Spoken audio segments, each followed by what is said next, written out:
sommes réunis aujourd'hui, samedi 25 mai 2024, dans cette salle, pour vous parler d'un être cher, Imam Cheikh Tidiane Ndao. Cette assemblée tire sa légitimité de par la famille de Imam Cheikh Ahmed Tidiane Ndao, dont le porte-parole, Imam Mor Diosesi, ici présent. Parmi nous, des amis, des parents, des sympathisants et d'anciens disciples de Imam Cheikh Ahmed Tidiane Ndao.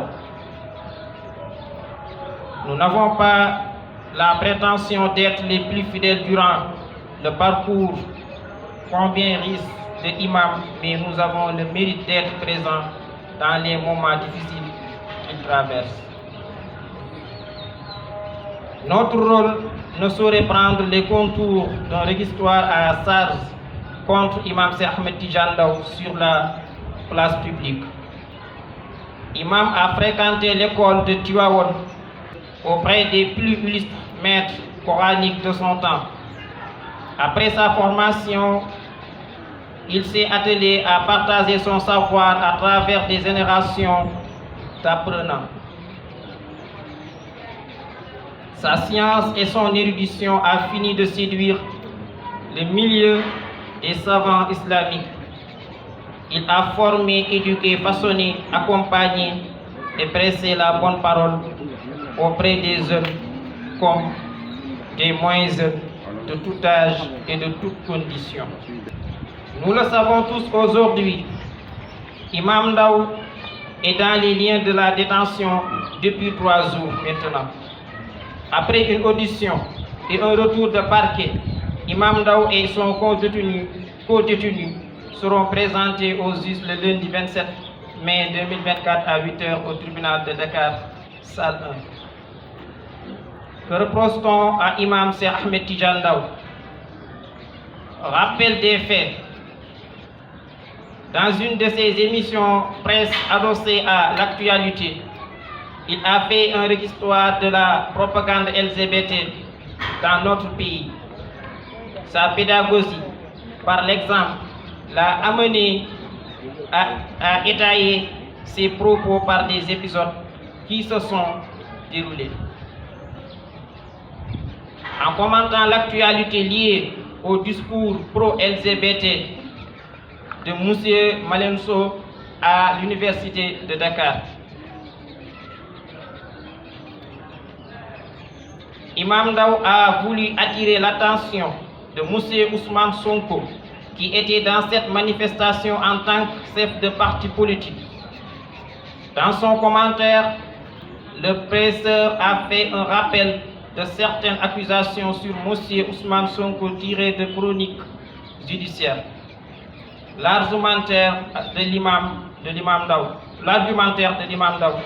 c'est de faire remarquer les coïncidences notées dans toutes ces affaires et encourager M. Sonko à apporter des éclaircissements sur certaines déclarations le concernant. Imam Ndao était dans une démarche participative en essayant d'éviter M. Sonko à être ferme face aux intérêts LGBTistes. Visiblement, le rappel de certains faits et déclarations aurait heurté certains, y compris M. le procureur, qui s'est autosaisi.